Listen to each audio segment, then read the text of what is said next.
Quando bati a porta e deixei minha esposa naquela noite, não havia em mim qualquer intenção de retornar. Após a perda devastadora do nosso bebê, o que antes era nosso lar se transformou em um campo de batalha silencioso, onde as únicas munições eram olhares vazios e acusações não ditas. Eu simplesmente desapareci, sem deixar rastro ou explicação, movido pelo desejo desesperado de construir uma nova identidade a quilômetros de distância dali. Mas o destino é irônico e gosta de traçar caminhos tortuosos. Um acidente brutal me forçou a voltar para São Paulo, desta vez quebrado, vulnerável e sem as defesas que levei meses para erguer. O que eu jamais poderia imaginar era que ela ainda estaria me procurando. A mulher que eu jurava ter deixado no passado estava prestes a bater à minha porta, reabrindo feridas que eu acreditava terem cicatrizado. Meu nome é Felipe Gomes. Tenho 40 anos, e até o ano passado, ostentava o cargo de designer web sênior na Vanguarda Digital, uma das agências mais conceituadas da capital paulista. Eu vivia o que muitos chamariam de sonho paulistano. Era casado com uma mulher deslumbrante, a Graça, morava em um apartamento amplo nos Jardins com uma vista privilegiada da metrópole e desfrutava de uma carreira sólida que construí com suor e café ao longo de 15 anos. Eu era aquele profissional obstinado que chegava antes de todos, saía quando as luzes da rua já estavam acesas e entregava projetos que deixavam os clientes encantados, sempre pedindo por mais. Entretanto, todo esse esforço ruiu quando a inteligência artificial entrou em cena, executando minhas funções de maneira mais veloz, barata e, para o meu desespero, por vezes com uma precisão que eu não conseguia mais alcançar. Graça e eu nos cruzamos pela primeira vez em um jantar beneficente há 7 anos. Ela era uma designer de interiores extremamente talentosa que dominava o ambiente. Lembro-me dela do outro lado do salão, gesticulando com confiança enquanto explicava sua visão criativa para um círculo de pessoas fascinadas. A imagem daquela noite está gravada em minha mente. Os cabelos escuros caindo em ondas perfeitas sobre os ombros, um vestido azul marinho que realçava a profundidade do seu olhar e um sorriso que, literalmente, me tirou o chão. Você está encarando demais, cara, brincou meu amigo Tiago, me dando uma cotovelada.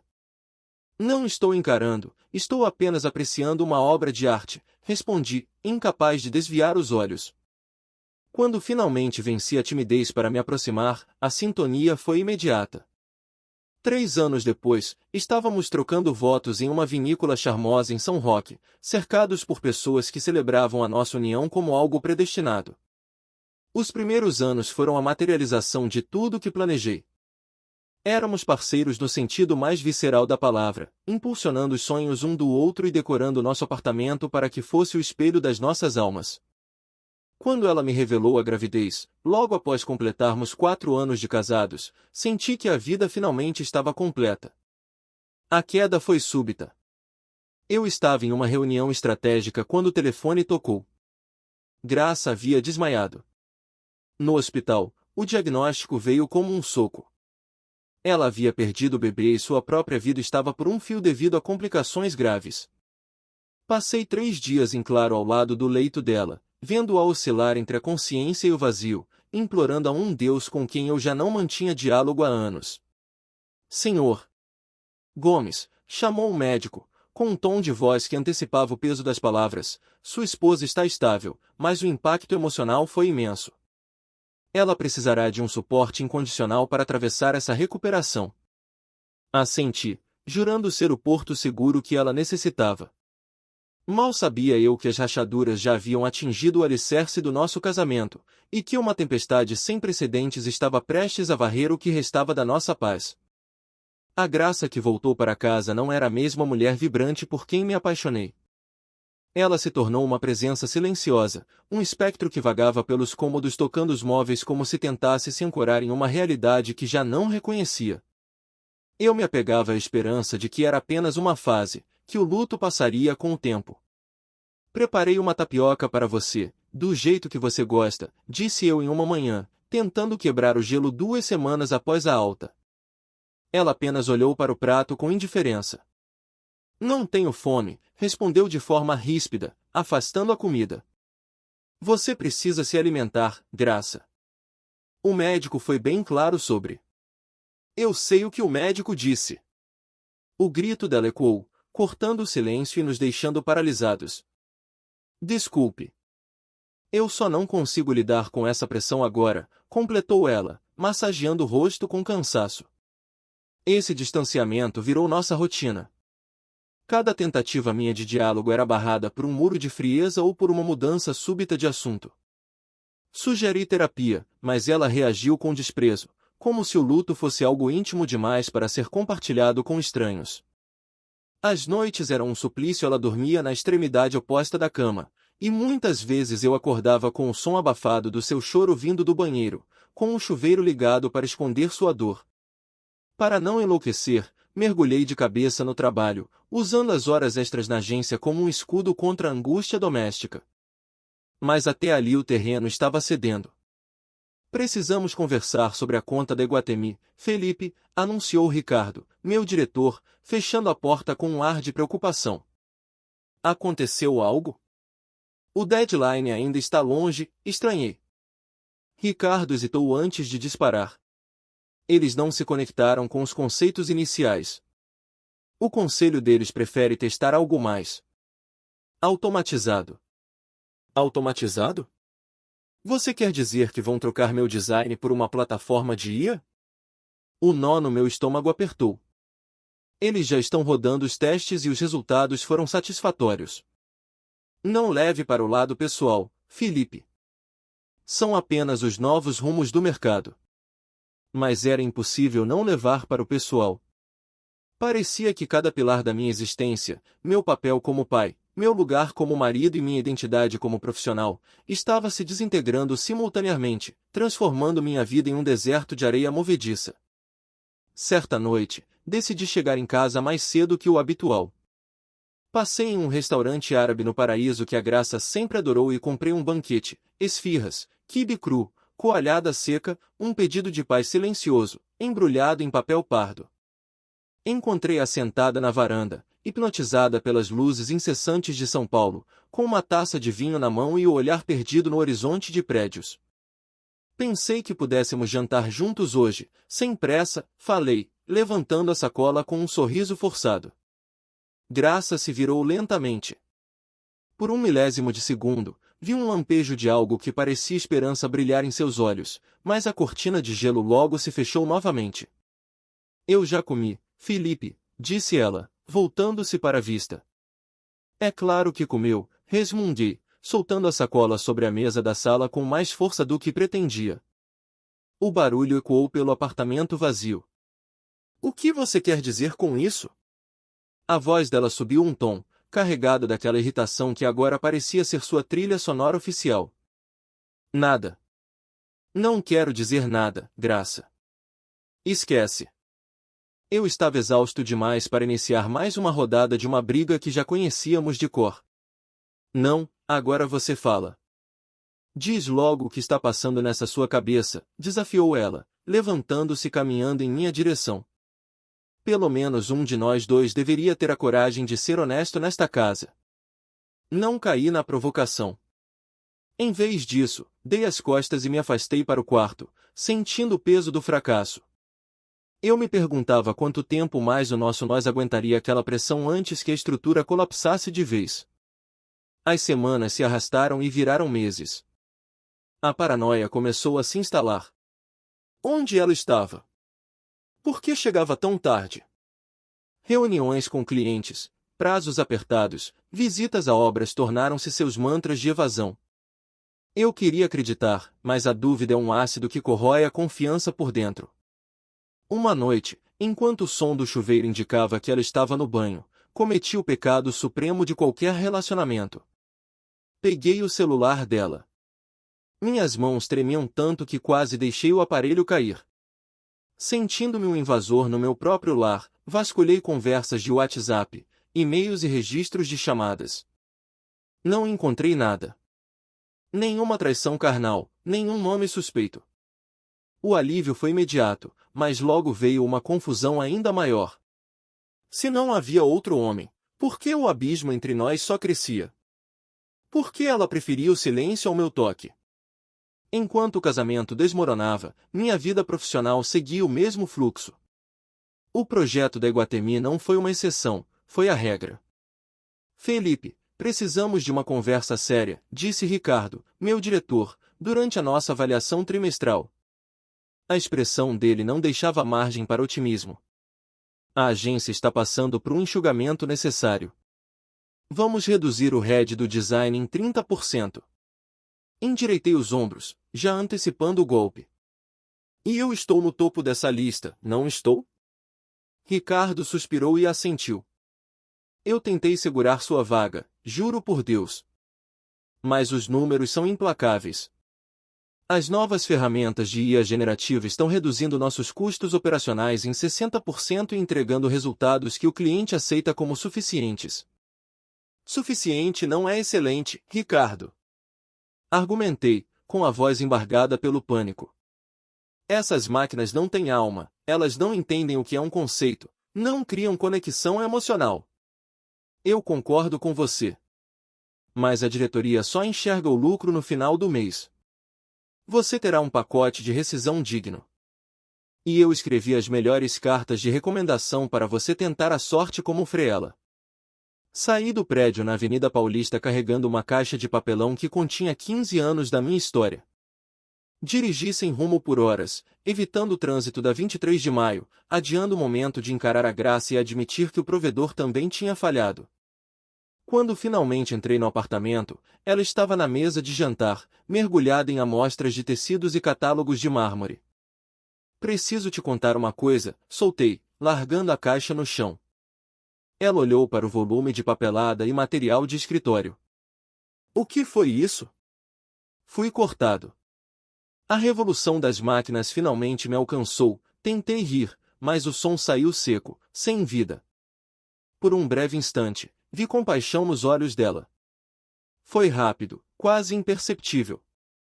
Então, ela desviou o olhar para o catálogo. E o que você pretende fazer? Ela não usou o nós.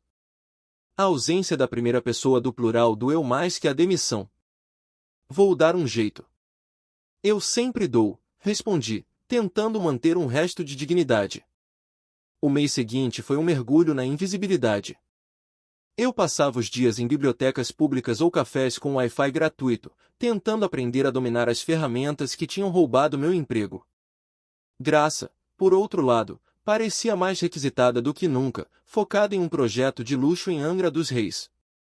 O silêncio na mesa de jantar tornou-se ensurdecedor. Precisamos falar sobre o futuro, Graça. A rescisão vai acabar uma hora, tentei iniciar em uma noite chuvosa. O que você quer? Mudar para um cubículo. Ela retrucou sem me olhar. Minha carreira está indo bem. Eu seguro as pontas. Não é só dinheiro. É sobre a gente. Explodi. Nós perdemos um filho, Graça. Precisamos encarar isso juntos. O barulho do garfo batendo no prato de porcelana foi como um tiro. Eu perdi um filho, corrigiu ela, com uma voz gélida que me fez estremecer. Fui eu que senti a vida parando dentro de mim. Fui eu que acordei naquela poça de sangue enquanto você estava em uma reunião. Você recebeu um aviso, eu vivi a tragédia na pele. Aquelas palavras foram como punhaladas. Tentei argumentar que o luto do pai também existe, que eu também sofria a cada noite, mas ela já tinha se levantado, pegando a bolsa. Preciso de ar, foi tudo o que disse antes de bater a porta. O ponto de ruptura definitivo aconteceu dias depois. Voltei de uma feira de empregos humilhante, sentindo-me um dinossauro de 40 anos, e encontrei a Graça no quarto, fechando uma mala de rodinhas. O que é isso? Perguntei, o coração acelerado. Vou passar uns tempos na casa da Dani. Não aguento mais essa pressão, Felipe. Não aguento mais você me vigiando, esperando que eu melhore por decreto. E você acha que fugir vai resolver? Minha voz subiu, a frustração transbordando. Você nem tentou a terapia. Você se fechou nesse castelo de mago e não deixa ninguém entrar. Você não tem como entender.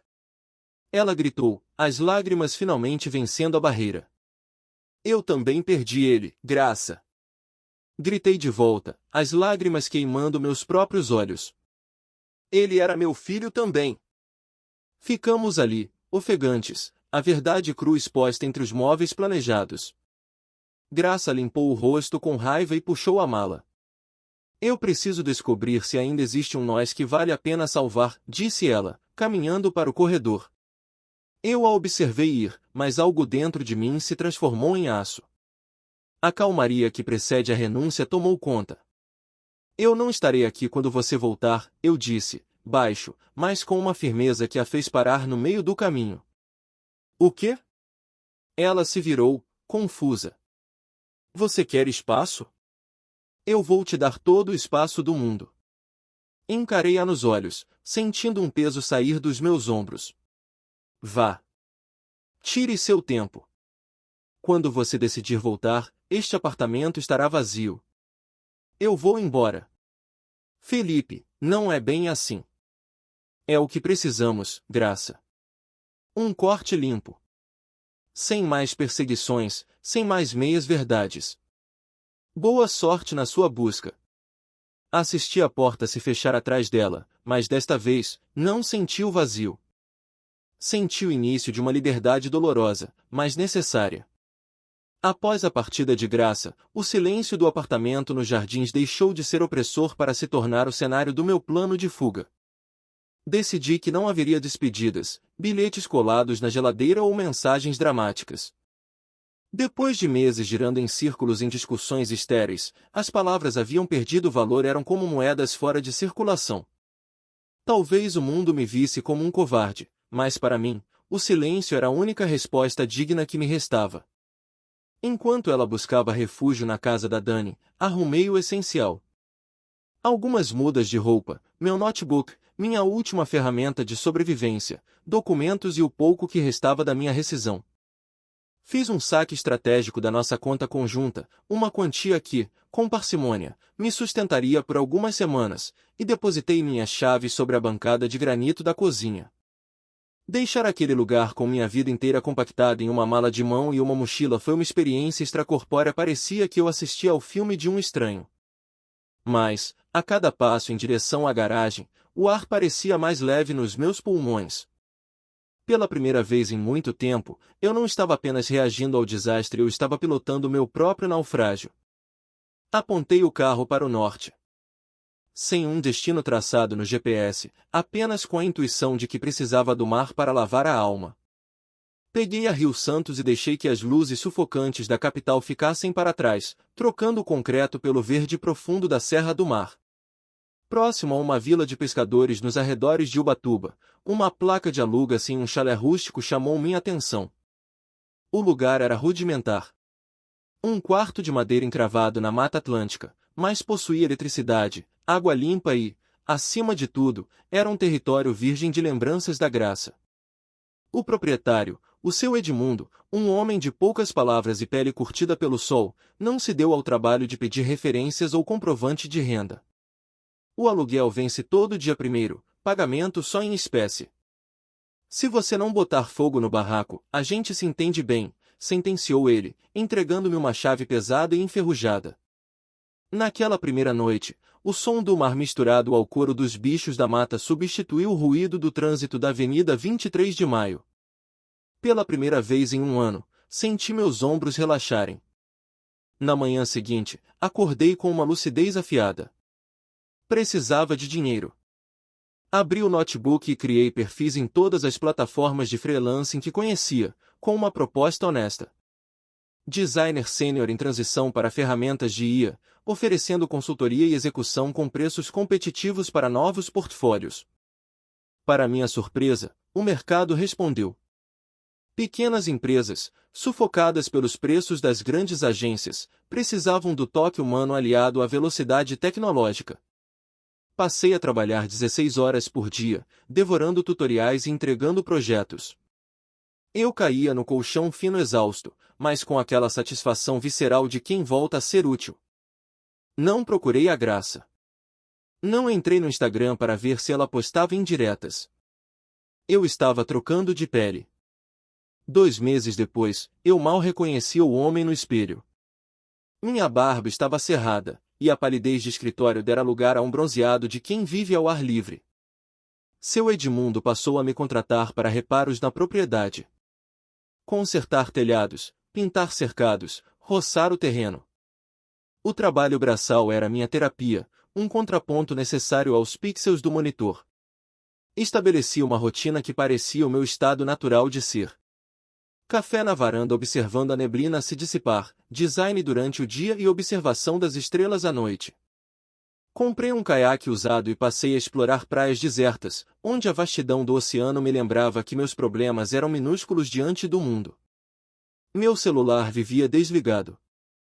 Eu só checava o e-mail antigo uma vez por semana. Nada da graça. O silêncio dela era o meu salvo-conduto. Então, o destino cobrou a conta. Estava ajudando seu Edmundo com as vigas de sustentação de uma varanda quando o escoramento cedeu bruscamente. Quase 1 tonelada de madeira e pressão atingiu minha perna esquerda, esmagando-a contra o alicerce de pedra. A agilidade de Edmundo com o macaco hidráulico do caminhão impediu que eu perdesse o membro ali mesmo. No postinho de saúde local, o veredito foi sombrio. Sua tíbia estilhaçou em 3 pontos. É uma fratura complexa, explicou o médico de plantão. Aqui não temos estrutura para isso. Você precisa de uma cirurgia com especialistas ortoédicos. O custo seria astronômico para quem não tinha mais convênio médico. Sua melhor chance é o Hospital das Clínicas ou, se tiver como pagar, o Einstein em São Paulo, sugeriu o médico. São Paulo. O epicentro da minha dor. Mas ali, dopado e com a perna latejando, o orgulho era um luxo que eu não podia sustentar. Edmundo me colocou em um ônibus na manhã seguinte, com a perna imobilizada em um gesso provisório. Tem certeza que alguém vai te buscar no Tietê? Perguntou o velho, genuinamente preocupado. Assenti com uma mentira conveniente. Na verdade, eu só tinha uma pessoa a quem recorrer. Ricardo, meu ex-chefe.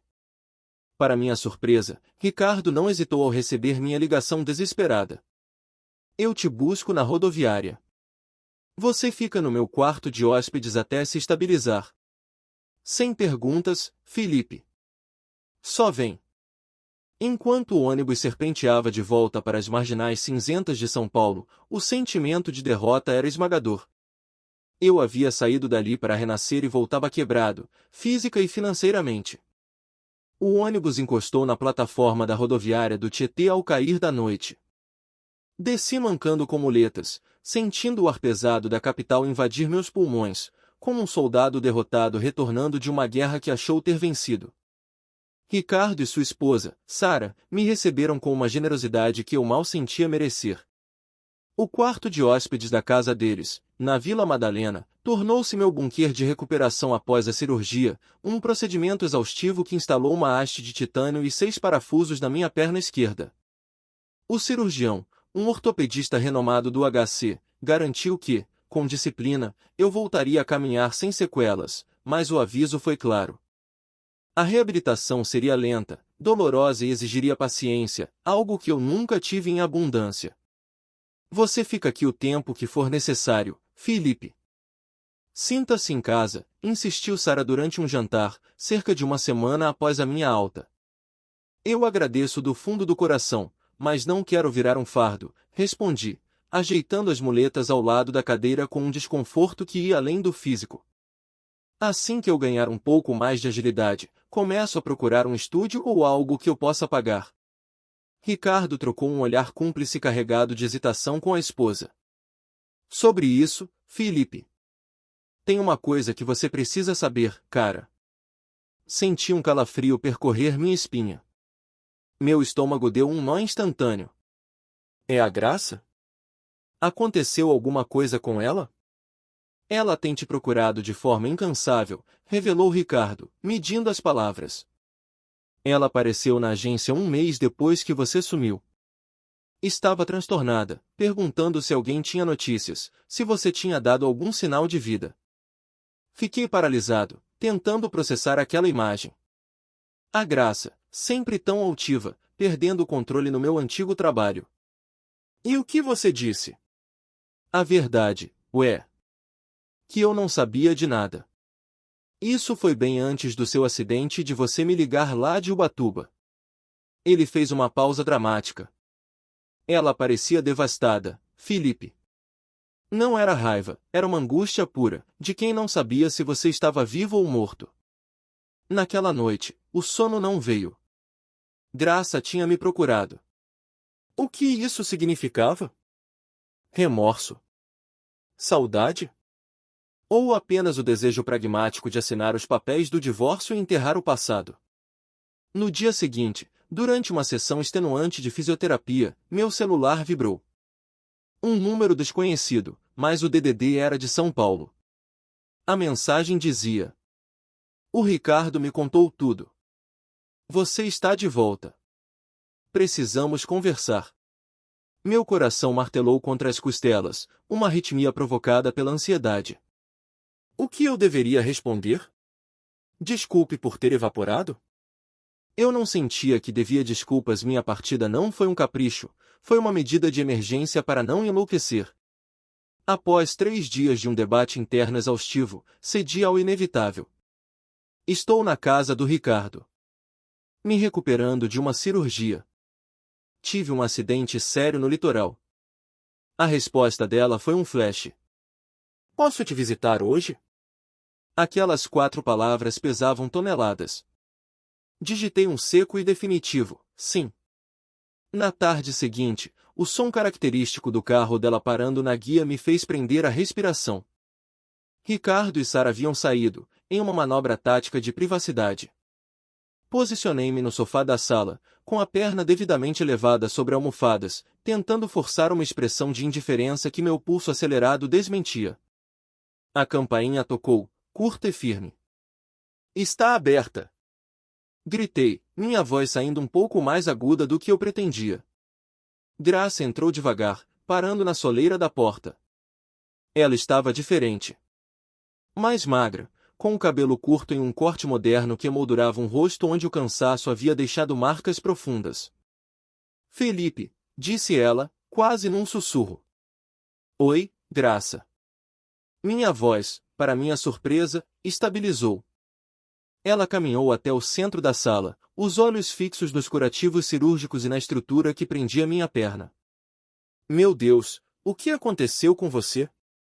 Um erro de cálculo. Estava ajudando a consertar uma varanda e a estrutura cedeu. Graça sentou-se na poltrona à minha frente, mantendo uma distância segura, mas sem desviar o olhar. Uma varanda? Você é um designer, Felipe. O que estava fazendo em uma obra? Eu era designer, corrigi, com uma ponta de amargura. No litoral, eu fazia o que precisava ser feito para pagar o aluguel e comer. O mundo real não liga para portfólios de IA. Ela olhou ao redor, os dedos inquietos batendo no braço da poltrona. Eu achei que você estivesse morto, confessou finalmente. Quando as semanas viraram meses e seu celular não dava sinal, eu imaginei o pior. Imaginei que você tinha sofrido um acidente na estrada ou algo pior. Eu não planejava morrer, Graça. Eu só precisava de um vácuo. Precisava de silêncio para entender onde eu terminava e onde a nossa tragédia começava. Então fugir sem dizer nada foi a sua grande ideia? O tom dela subiu, a mágoa agora transbordando. Você faz ideia do que eu senti? Eu voltei da Dani disposta a conversar, a tentar de novo, e encontrei um apartamento fantasma. Você teria me deixado ir se eu tivesse pedido? Desafiei, encarando-a. Você teria aceitado que eu precisava de distância? Ela desviou o olhar para o chão. Esse não é o ponto agora. É exatamente o ponto.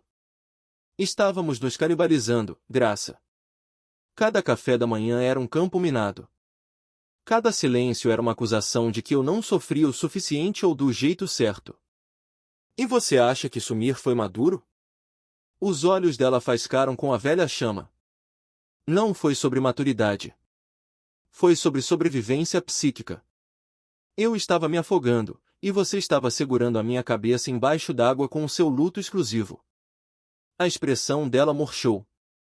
Ao ver meu esforço para ajustar a perna no sofá, o instinto de cuidado dela, que eu achei que estivesse morto, deu um sinal de vida. Ela se inclinou para a frente. O que aconteceu com a gente, Felipe? Éramos os melhores amigos um do outro. Nós perdemos nosso filho, respondi, a voz agora carregada de uma tristeza velha. E em vez de usarmos isso como ponte, usamos como muro. Graça encarou as próprias mãos, entrelaçando os dedos. Minha psicóloga diz que eu estava te punindo. Por que você não estava lá, fisicamente, no momento exato em que tudo desmoronou no banheiro? Você está indo à terapia? Aquilo me pegou de surpresa. Ela assentiu. Comecei um mês depois que você partiu. Percebi que, se não fizesse algo, eu ia acabar como o apartamento. Vazia por dentro. Ficamos em silêncio por um longo tempo. O barulho de São Paulo lá fora parecia abafado, distante. Eu também sofri, Graça, eu disse, quebrando o transe. Todos os dias daquela maldita rotina. Mas você me trancou do lado de fora. Você me fez sentir que a minha dor era de segunda categoria porque não era física. Eu sei, sussurrou ela, as lágrimas finalmente vencendo a resistência. Eu estava tão cega pela minha própria hemorragia que não vi que você também estava sangrando. O silêncio que se seguiu foi diferente. Não era mais o silêncio de guerra, mas um de reconhecimento. E agora? Ela perguntou, limpando o rosto. Agora eu não sei. Preciso reaprender a andar, literalmente. Preciso de um emprego e de um lugar que não seja o quarto de hóspedes do meu ex-chefe. Olhei diretamente nos olhos dela. A terapia parece ter te feito bem. Talvez. Se você estiver disposta. Pudesse nos ajudar a entender se ainda existe algo que vale a pena salvar entre as ruínas. Um brilho de esperança, tímido e assustado, surgiu no olhar dela. Você consideraria terapia de casal?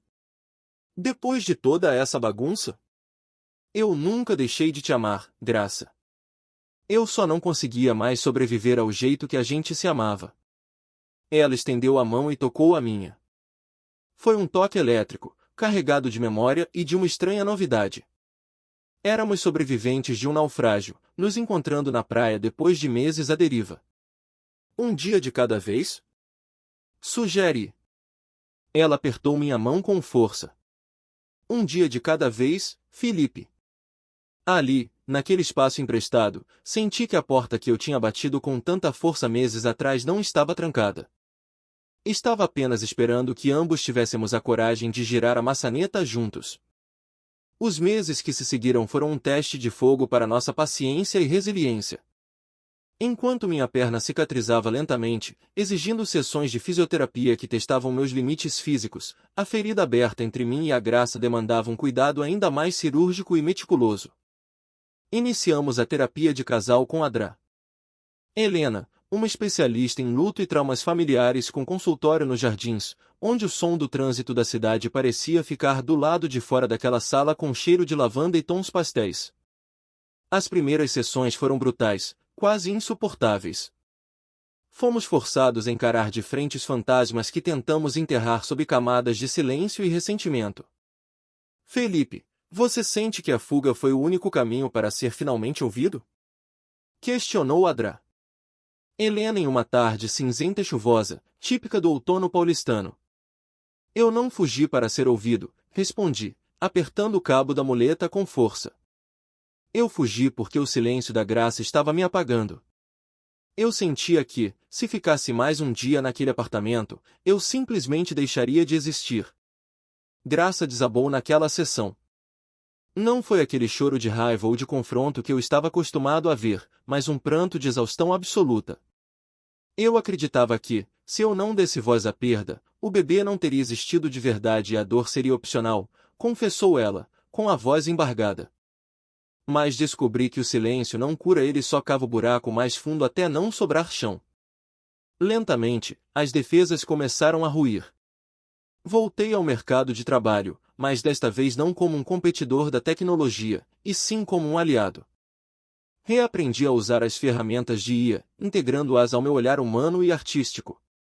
Montei um pequeno estúdio no nosso antigo apartamento. Sim, eu acabei voltando para casa, mas tomamos uma decisão drástica. Aquele espaço precisava de uma reforma completa. Não queríamos viver em um mausoléu de lembranças tristes e quartos vazios. Graça canalizou toda a sua dor e talento na reconfiguração do nosso lar. Mudamos a paleta de cores, trocamos os móveis de lugar e eliminamos cada quina que lembrasse o nosso antigo eu. Criamos um refúgio que refletia quem éramos agora. Duas pessoas marcadas pela vida, mas ainda de pé. Certa manhã de domingo, fomos caminhar no Parque do Ibirapuera. Eu já não dependia das muletas, embora uma leve claudicação surgisse quando eu exagerava no esforço. O sol de outono dourava o lago e o burburinho das famílias escatistas ao redor parecia, pela primeira vez em anos, uma trilha sonora de vida pulsante, não um ruído caótico. O luto ainda nos visitava, às vezes sem aviso, mas aprendemos a navegar nessas águas sem permitir que o outro afundasse sozinho. Tenho uma coisa para você, disse Graça, parando perto de um dos bancos de madeira sob a sombra de uma tipuana.